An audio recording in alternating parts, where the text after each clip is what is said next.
저는 오늘 여러분들이 마가복음 9장 25절에서 29절까지 말씀을 가지고 기도할 때 무슨 일이 일어나는가 이와 같은 제목으로 하나님의 말씀을 증거하도록 하겠습니다. 지금은 장로교가 정통 장로교로 인정을 받지만 과거에 이 장로교가 영국 내에서는 스코틀랜드 내에서는 이단침을 받았습니다. 그래서 영국 국교회는 이 장로교를 굉장히 핍박했는데 어느 날 이 국왕이 이 스코틀랜드에서 있는 장로교인들을 전부 체포하라고 하는 명령을 내립니다.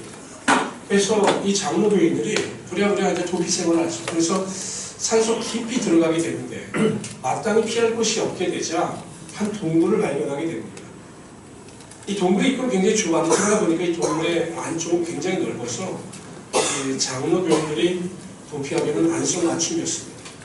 그러니까 동굴을 이렇게 숨어 들어갔는데 온전히 바깥에서 들리는 소리를 들어보니까 이 국왕이 파견한 병사들이 이 동굴 근처에서 머물고 있는 것이었습니다. 그러면서 저 동굴에 누구가 있을지도 모르니까 한번 저 동굴을 수색해보자 라고 하는 소리가 웅성웅성 들렸습니다.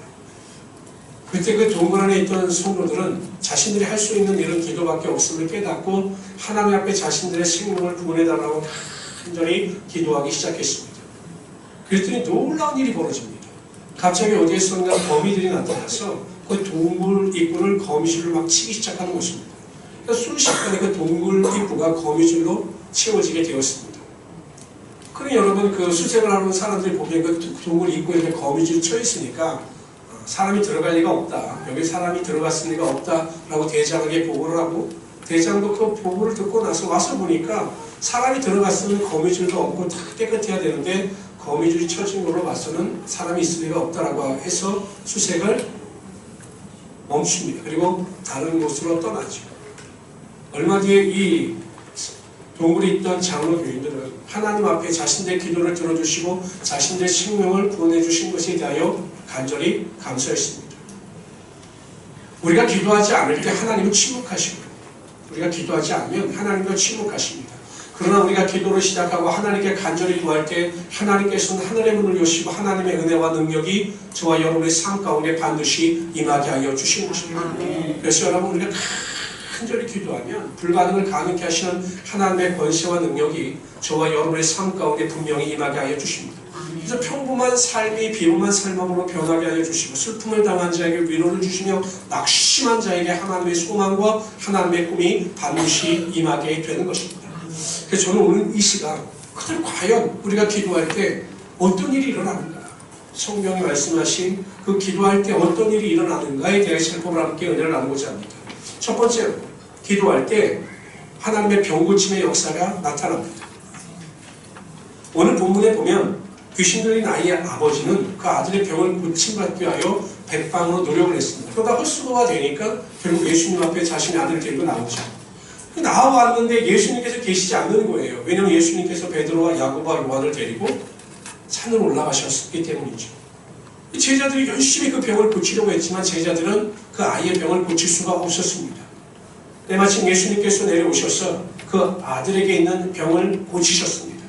제자들은 의아했어요. 왜냐하면 자신들이 한 행위나 예수님께서 한 행위가 비슷했는데 왜 자신들은 병을 고치지 못하고 예수님께서는 병을 고칠 수 있으셨는가 궁금했던 겁니다. 그래서 예수님께 여쭤요. 예수님 왜 우리는 귀신을 쫓아내지 못했습니까? 라고 여쭈니 예수님께서 뭐라 말씀하시냐? 기도에는 이런 이유가 나갈 수 없느니라. 오직 기도만이 이 귀신을 쫓아낼 수 있다. 그렇게 말씀하신 거죠. 근데 여러분 똑같은 내용을 다루고 있는 마태복음은 기도에다 한 가지를 더 추가합니다. 기도라고 하는 내용이 빠져 있어요. 마태복음에는 이 똑같은 상황 속에서 예수님은 전혀 다르게 제자들에게 말씀하십니다. 다 같이 읽어봅시다. 시작. 가라사대 너의 믿음이 적은 영혼이라 진실로 너에게 이르노니 너희가 만일 믿음이 한 겨자씨만큼만 있으면 이 산을 명하여 여기서 저기로 옮기라 해도 옮길 것이 없고 너희가 못할 것이 없으리라.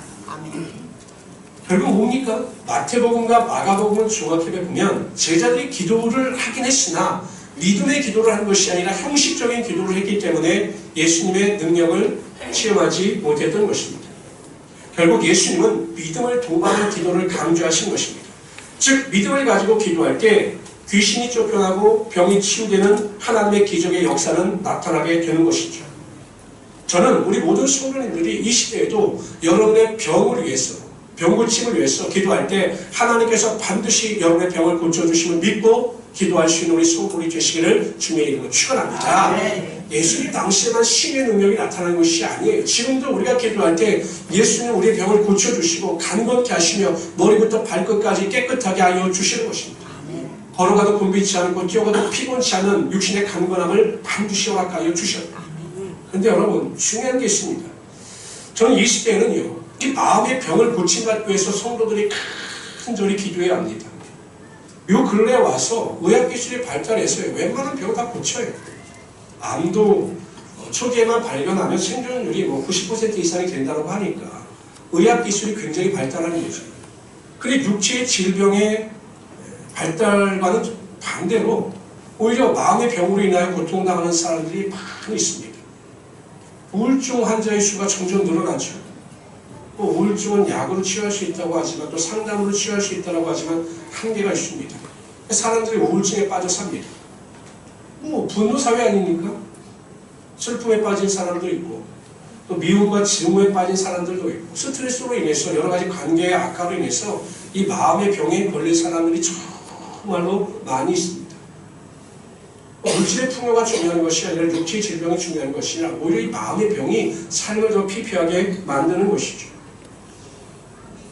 그런데 여러분 성경 말씀에 보면 우리가 기도할 때 하나님께서 모든 불안과 두려움과 낙심과 절망의 어둠은 떠나가게 하여 주시고 하나님의 평강의 능력이 임할 것이다 라고 약속하여 주셨습니다.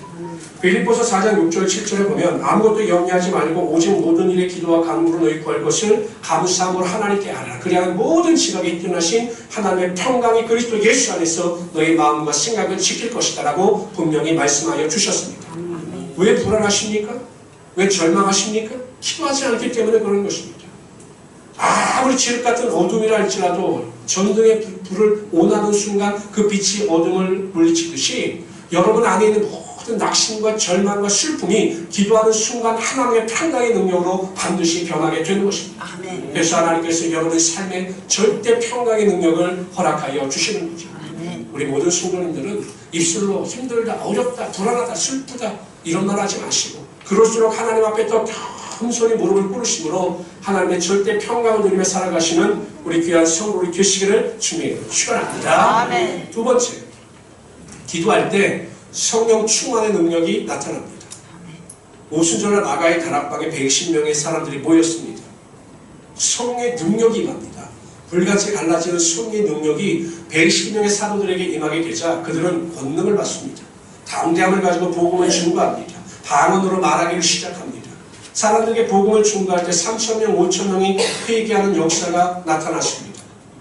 여러분 성령의 능력이 임하게 되면 나타나는 특징적인 두 가지 특징이 하나는 우리의 삶에 열매가 나타나게 된다는 것입니다. 성령의 9가지 열매가 대표적인 것이죠. 9시 예배 때 성도들은 다 자신있게 말씀하시는데 한번 11시 예배 때 성도님들 한번 해보십시오. 9가지 열매를 한번 다 같이 해봅시다. 시작! 사랑과 화평과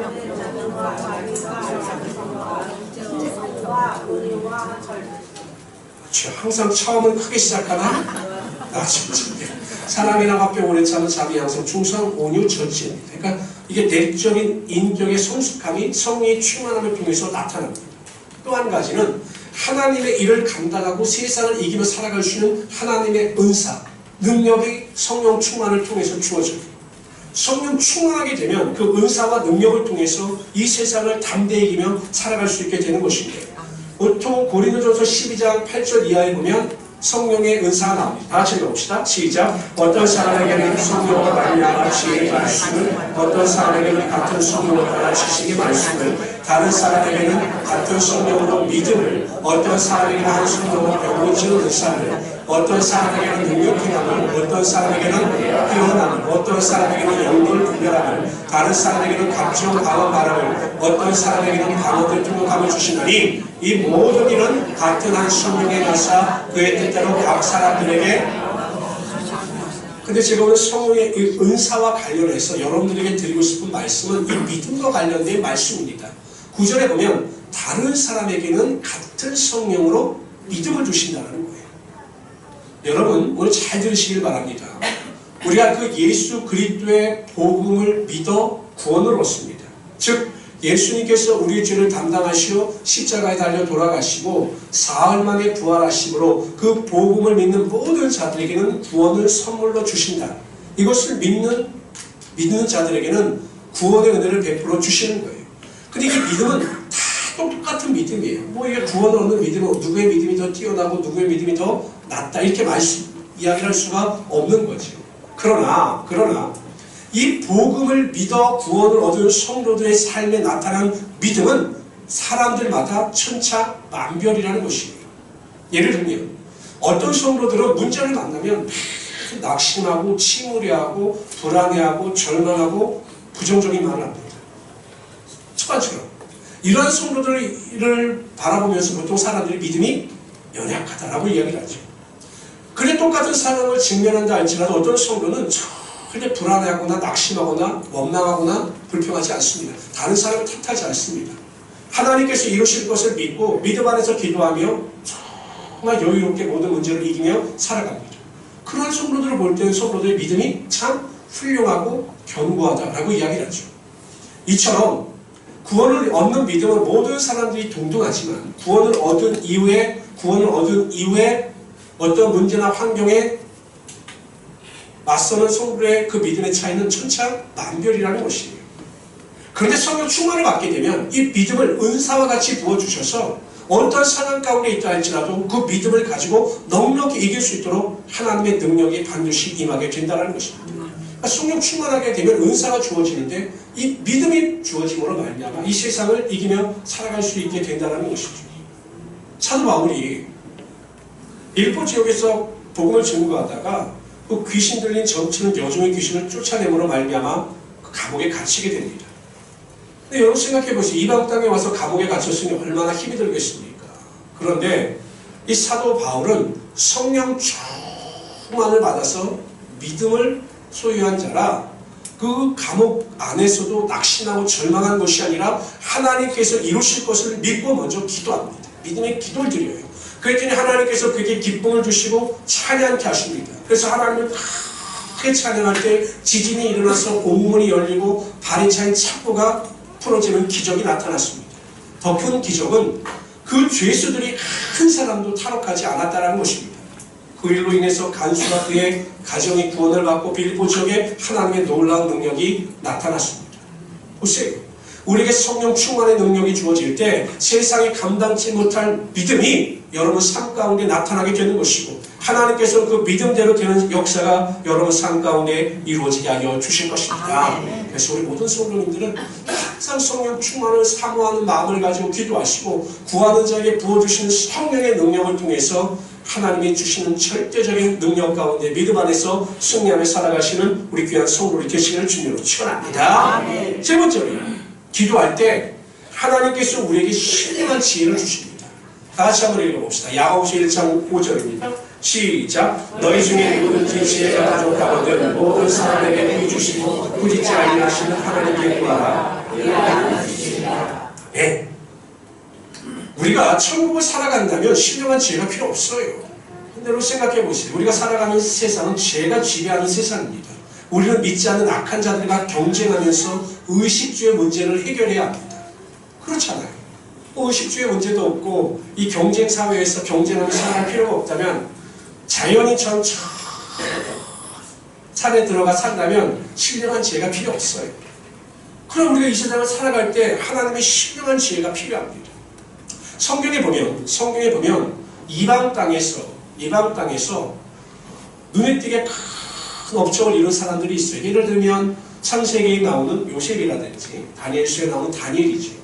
그런데 그 다니엘, 이방 땅에서 총리에 올라 많은 사람들보다 뛰어난 능력을 발휘했던 그 다니엘에 대해서 성경은 뭐라고 해석하냐면 이렇게 이야기합니다. 다니엘은 마음이 민첩하여 총리들과 방백들 위에 뛰어남으로 왕이 그를 세워 전국을 다스리게 하고자 한지라. 마음이 민첩했다라고 하는 것은 지혜가 출중했다, 능력이 뛰어났다라는 것이에요. 여러분, 다니엘이 믿음만을 가지고 하나님께서 그를 높여주신 게 아니에요. 민첩한 거예요. 지혜도 있었고 능력도 있었기 때문에 그 지혜와 능력에 맞게끔 하나님께서 그를 들어 사용하신 것이고 사람들이 그를 인정하는 것이죠. 근데 여러분, 다니엘이 어떤 사람입니까? 기도하는 사람이었습니다. 하루에 3번씩 예루살렘을 향해 난 창에서 하나님을 바라보면서 기도하는 자였기 때문에 하나님께서 그게 신령한 지혜를 주셔서 크게 수임받을 수 있도록 인도하여 주신 거죠. 예수 믿는 사람들이요, 우리 성도들이 착각하는 게 있어요. 믿음만 있으면 다다. 맞아요. 믿음이 최고입니다. 그러나 믿음만을 가지고 이 세상을 다 이기며 살아갈 수 있는 것은 아닙니다. 예를 들면 이런 거죠. 저는 가끔 성도들을 볼 때 참 깝깝한 생각이 들 때가 언제냐면 직장생활도 마찬가지예요. 내가 정말 직장생활을 잘하고 싶다면, 하나님께 직장에서 쓰임받고 싶다면 하나님께 반드시 지혜를 구해야 합니다. 업무 능력이 필요하다면 업무 능력을 달라고 기도해야 합니다. 그리고 노력해야 되는 거죠. 배우는 일을 게을리 하지하면서 절대적인 노력을 할 때 하나님께서 신령한 지혜를 주셔서 직장에서 크게 다니엘처럼 쓰임받을 수 있도록 하여 주시는 것입니다. 사업도 마찬가지예요. 사업을 할 때도 여러분 기도를 하셔야 되죠. 하나님, 저에게 좋은 사람 만나게 하여 주시고 정말 지혜를 허락하여 주셔서 옳고 그름을 판단하게 하여 주시고 수익이 나는 일이 무엇이고 또한 피해를 보는 일이 무엇인지 잘 분별할 수 있도록 하나님 저에게 지혜를 주십시오라고 기도하고 사업을 할 때 그 사업이 잘 되는 것 아니겠습니까? 그냥 기도도 하지 않고 믿습니다라고 사업하기 때문에 다 망하는 거예요. 예수 믿는 사람은 그거 착각한다는 거죠. 분명히 하나님께서는 신령한 지혜를 주신다라고 말씀하셨는데 신령한 지혜는 구하지 아니하고 그냥 말도 안 되는 믿음을 가지고 나가다가 전부 어렵게 되는 것입니다. 잘못된 거 선택하고 잘못된 길을 걸어가고 이것이 하나님께서 주시는 신령한 지혜를 잘 선택하지 못하기 때문에 그런 거죠. 좋은 부모가 되고 싶으십니까? 그럼 지혜를 구하십시오. 하나님, 인간적인 방법이나 생각이 아닌 하나님께서 저에게 부어주시는 지혜를 가지고 자녀를 잘 양육하기를 원합니다 라고 기도할 때 하나님께서 지혜를 주셔서 아름다운 가정을 이끌어갈 수 있도록 그 가정을 축복하여 주시는 거죠. 여러분, 항상 우리가 이 세상을 살아갈 때 뱀같이 지혜로움도 필요합니다. 비둘기같이 순결하는 것도 중요하지만 뱀같은 지혜가 절대적으로 필요합니다. 저는 이것이 예수 믿는 성도들에게 가장 중요하고 잘 이해해서 절대적으로 노력해야 한다라고 적극 주장하고 하나님께서도 그렇게 말씀하고 있는 것이죠. 기도하심으로 하나님이 주신 신령한 지혜를 통해서 요셉처럼 다니엘처럼 하나님께 크게 쓰임받고 세상의 사람의 영광을 드러낼 수 있는 하나님의 귀한 성도를 되시기를 주님으로 축원합니다. 네 번째로요, 기도할 때 하나님의 형통의 축복이 반드시 임하게 되는 것입니다. 마태복음 7장 7절에서 11절에 보면 예수님께서 이렇게 말씀하셨습니다. 구하라 그러면 너에게 주실 것이요, 찾으라 그러면 찾을 것이요, 문을 두드리라 그러면 너에게 열릴 것이니 구하는 이마다 얻을 것이요, 찾는 이가 찾을 것이요, 두드리는 이에게 열릴 것이니라. 너희 중에 누가 아들이 떡을 달라 하면 돌을 주며 생선을 달라 뱀을 줄 사람이 있겠느냐? 너희가 악한 자라도 자녀에게 좋은 것을 줄 줄 알거든 하물며 하늘에 계신 너희 아버지께서 구하는 자에게 좋은 것으로 주시지 않겠느냐라고 분명히 말씀하셨습니다. 하나님께서는 구하는 자에게 좋은 것으로 주셔요. 여러분들이 기도할 때마다 가장 좋은 것으로 채워주시는 것입니다. 가정을 위해서, 직장을 위해서, 사업장을 위해서, 내 삶을 위해서 기도할 때 하나님은 반드시 가장 좋은 것으로 채워주셔서 만사 형통의 능력이 나타나게 하여 주시는 것입니다. 미국의 미시간주의 성 요셉 보육원에 부모에게 버림받은 아주 포악한 소년이 하나 있었습니다. 학교에서도 이 소년을 포기했어요. 보육원에서도 이 소년 때문에 너무 골치가 아팠습니다. 선생님들도 다 이 소년을 포기했습니다. 그런데 그 보육원에 있는 베리다라고 하는 수녀는 이 소년을 포기하지 않고 매일 그 소년을 위해서 기도했습니다. 하루는 잠자리에 들기 전에 이 포악한 소년을 데리고 품에 안은 채 이 베리다 수녀가 이 소녀에게 이야기합니다. 얘야, 너가 정말로 힘들고 슬프다 할지라도 하나님께서 너를 사랑하고 있다는 사실을 꼭 믿고 내가 기도할 때마다 하나님은 내 기도를 되돌려 주신다는 사실을 꼭 믿고 항상 기도하는 일을 쉬지 말아라. 이렇게 일러주었습니다. 소녀는 그 수녀의 따스한 체온 가운데 하나님의 사랑을 느끼고 큰 감동을 받았습니다. 그 기도하는 사람은 바뀌어요. 그가 기도하면서 하나님께 구합니다. 하나님 제 길을 인도하여 주시고 제가 정말 잘할 수 있는 것을 발견하게 하여 주십시오라고 기도할 때 하나님께서 그에게 피자 만드는 기술을 있음을 깨닫게 하여 주셔서 매일 연습을 해서 피자를 11주 만에 만듭니다. 그리고 그 피자가 맛있다고 소문이 났습니다. 그래서 여러 개의 치킨점도 엽니다. 그래서 이 피자 사업을 크게 확장시켜 나가요. 이 사람이 누구냐면 도미노 피자를 만든 톰 모너건입니다. 모든 사람들이 그를 포기했을 때 그 베리데스 추녀가 하나님께서 너를 사랑하신다. 그리고 기도할 때 하나님께서 너를 축복하신다. 라고 하는 것을 가르쳐 주었고 이 팀 모너건이 그것을 삶의 모토로 삼아서 기도할 때 하나님께서 그 인생 가운데 그 광야 같은 인생 가운데 모든 사람들에게 버림받았던 그 사막과 같은 인생 가운데 축복의 은혜와 능력으로 함께하여 주셨던 거죠. 여러분 기도는 하나님께서 우리에게 주신 가장 큰 선물이요 축복입니다. 그런데 그러한 축복이나 선물을 잘 선용하지 못한다는 것은 참 어리석은 일 아니겠습니까? 기도는 하나님께서 놀라운 축복과 은혜를 허락하여 주시는데 그것을 제대로 선용하지 못하여 기도하지 않는다면 그것만큼 어리석은 인생이 어디 있겠느냐라는 것이에요. 저는 우리 모든 성도님들이 모든 일에 넉넉히 기도하심으로 하나님의 큰 축복을 누리며 살아갈 수 있는 하나님의 귀한 성도들이 되시기를 주님으로 축원합니다. 근데 여러분 한편 우리가 곰곰이 생각해보면 기도하는 것 자체가 하나님의 축복이에요. 시편 73편에 보면 시편 기자는 이렇게 고백합니다. 하나님께 가까이함이 내게 복이라. 무엇이 축복이냐? 하나님을 가까이 하는 것이 축복이라는 거예요. 이 세상에 가장 축복받은 인생은 매일 깨어서 기도해서 하나님과 교제하고 하나님과 친밀한 관계를 가지고 나가는 성도가 가장 축복받은 인생이라는 것입니다. 근데 하나님께서 어떠한 사람과 가까이 해주시냐? 시편은 이렇게 말씀하셔요. 신명기 4장 7절 봅시다. 시작. 우리 하나님 여호와께서 우리가 그에게 기도할 때마다 우리에게 가까이 하신 것 같이 그 신에 가까이 하는 모든 나라가 어디에 있느냐. 시편 145편 18절입니다. 시작. 여호와께서는 자기에게 간구하는 자 곧 신실하게 간구하는 모든 자에게 가까이 하시는도다. 하나님은 기도하는 자를 가까이 하십니다. 그렇기 때문에 기도하는 자가 복 있는 사람이고 하나님의 축복을 누리며 살아가는 자다. 이렇게 성경은 말씀하고 있는 것이죠. 여러분, 이 자녀를 양육하다 보면요. 이렇게 자녀를 양육하다 보면 부모와 자녀 간의 대화가 있는 이 자녀는 절대 탈선하지 않아요.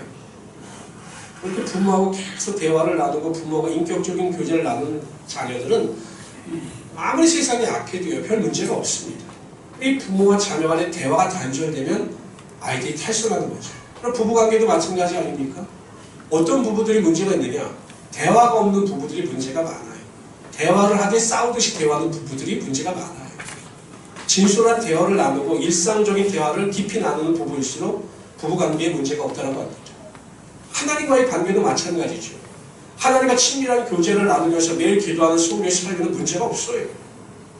하나님을 가까이 하기 때문에 하나님의 마음을 알고 하나님의 뜻을 알고 하나님이 나를 얼마나 사랑하시는지 알기 때문에 절대로 하나님 곁을 떠나가지 않습니다. 어떤 성도가 문제냐? 기도하지 않고 하나님과 교제하는 성도들이 항상 믿음 안에서 탈승하여 세상으로 나갈 수 있는 확률이 그만큼 높다는 것이죠. 저는 우리 모든 성도님들이 믿음을 가지고 항상 깨어 기도하시고 하나님과 친밀한 교제를 통해서 하나님의 큰 축복을 누리며 살아갈 수 있는 하나님의 귀한 성도들이 되시기를 주님의 이름으로 축원합니다. 다섯 번째로요. 기도할 때 우리는 항상 감사의 삶을 살아가게 되어 있습니다. 시편에 나타나고 있는 이 기도의 형식을 보면 항상 시편 기자는 하나님께 가장 먼저 기도할 때 하나님을 찬양하고 하나님께 감사했습니다. 오늘 우리 회장님이 이렇게 기도하실 때 보면 여러분 기도의 형식에 보면 가장 먼저 하나님을 찬양하고 하나님께 감사하지 않습니까? 이게 기도의 올바른 형식이에요. 여러분들도 내가 기도할 때 그냥 무조건 하나님 해주십시오 라고 하는 기도가 아니라 가장 먼저 내 죄를 위해서 회개하고 하나님을 찬양하고 하나님께 감사하는 이 믿음의 기도의 절차가 필요한 것입니다. 그러니까 여러분 우리가 기도할 때마다 하나님께 어찌하든지 간에 그 감사의 기도를 드리게 되면 그 입술의 고백을 통해서 우리의 삶이 감사로 흘러 넘치게 된다는 것입니다. 믿음이 없는 성도들 처음에 하나님께 무엇 때문에 감사하냐? 뭐 기도를 들어주셨거나 마음의 소원을 응답해 주셨을 때 감사합니다. 그런데 기도를 깊이 하는 성도일수록 우리의 삶에 일어나는 모든 일상이 우리의 삶의 감사의 기도의 제목이 되는 것입니다. 저도 이렇게 아침 일찍 새벽 예배를 인도하려고 아침에 일찍 일어나면 또 감사하더라고요. 밤새 저를 지켜주시고 보호해 주셔서 눈을 뜨게 해주신 것에 대하여 감사하죠. 또 새벽 예배를 나갈 수 있는 건강을 또 허락해 주신 것에 대하여 또한 감사합니다. 또 새벽 예배를 또 인도하려고 이렇게 서 있으면 1년 12달 빠지지 않고 앉아 계신 권사님들과 집사님들이 계세요. 또 그분들을 보면 또 감사 기도가 넘치게 되는 것입니다. 이처럼 항상 깨어서 기도하는 자들은 감사의 삶을 살아가게 되어 있는 거죠. 감사의 폭도, 감사의 깊이도 점점 넓어지고 깊어지게 되는 것입니다. 저는 우리 모든 성도님들이 매일 깨어서 하나님께 감사 기도를 통해서 원망과 불평의 누추함을 멀리하고 하나님께 영광을 돌리며 살아가시는 하나님의 귀한 성도들이 되시기를 주님으로 축원합니다. 아멘. 제가 강조하지만 하루에 20분 이상만 기도하면 삶이 변화가 돼요. 삶이 변화되지 않는 이유, 원망과 불평이 떠나지 않는 이유는 하루에 20분 이상씩 기도하지 않기 때문에 그렇습니다. 그럼 하루에 20분 이상씩 기도하는 사람들이 많으냐? 제가 목사님들과 이야기를 나눠보면 성도들 중에 10%가 채 안 되는 것 같아요. 정말 여러분 깨어서 작정하시고 우리가 하나님께 감사함으로 기도함으로 하나님이 늘 부어주신 축복을 누리며 살아갈 수 있는 귀한 성도들이 되시기를 주님으로 축원합니다. 아멘. 아무리 좋은 명품의 차라 할지라도 기름이 없으면 차가 움직일 수가 없습니다. 10억, 15억 나가는 차도 기름이 없으면 차가 움직일 수가 없어요. 인생도 마찬가지입니다. 아무리 명품 같은 스펙과 능력을 가진 자라 할지라도 기도가 없으면 그의 인생 가운데 하나님의 축복은 임하지 않습니다. 내가 능력도 있어요. 물질도 있어요. 사회적인 지위도 있습니다. 그러나 기도하지 않아요. 그러면 하나님의 은혜와 능력은 임하지 않습니다. 자신의 한계는 그 정도예요.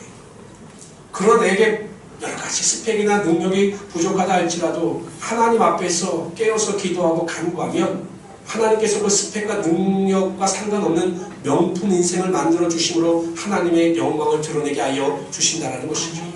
제가 서론에도 말씀드렸듯이 기도하지 않으면 아무 일도 일어나지 않습니다. 저에게 아무리 상당하고 저에게 아무리 어렵다고 고백해도 너무 힘들다고 고백해도 여러분들 스스로가 기도하지 아니하면 하나님의 역사는 나타나지 않아요.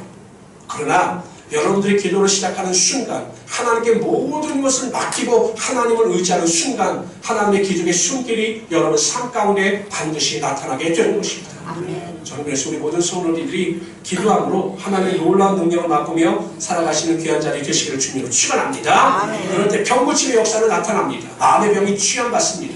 지금 마음속에 미움이나 증오나 시기나 질투나 불안이나 두려움이나 낙심이나 절망이 있으신 분들 계십니까? 제가 알기로 많이 있습니다. 그런 분들은 기도하십시오. 반드시 하나님께서 그것을 평안으로 바꾸어 주시고 삶의 기쁨과 소망으로 바꾸어 주실 것입니다. 두 번째, 기도할 때 성령 충만의 능력이 나타납니다. 그래서 우리의 믿음의 열매가 나타나게 되는 것이고 은사를 통해서 이 세상을 이기며 살아갈 수 있게 되는 것입니다. 세 번째, 기도할 때 하나님께서 주시는 신령한 지혜를 통하여 우리가 이 세상에서 하나님의 영광을 드러내며 살아가게 될 것입니다. 머리가 되게 하여 주시고 하나님의 능력이 되게 하여 주실 것입니다. 네 번째, 기도할 때 만사형통의 축복이 반드시 임하게 될 것입니다. 지금 여러 가지 물질로 인하여 여러 가지 문제로 어려움을 당하는 자는 겸손히 주님 앞에 무릎 꿇고 간절히 간구하십시오. 하루에 1시간, 2시간, 3시간씩 간절히 기도하십시오.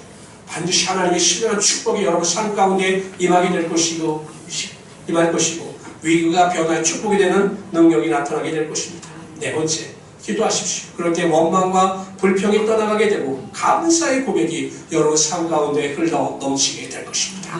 그래서 여러분 기도를 통해서 우리가 생각하는 것보다 더 크고 놀라운 하나님의 능력과 권능을 맛보며 살아가시는 하나님의 귀한 성도들이 되시기를 주님의 축원합니다. 기도합시다.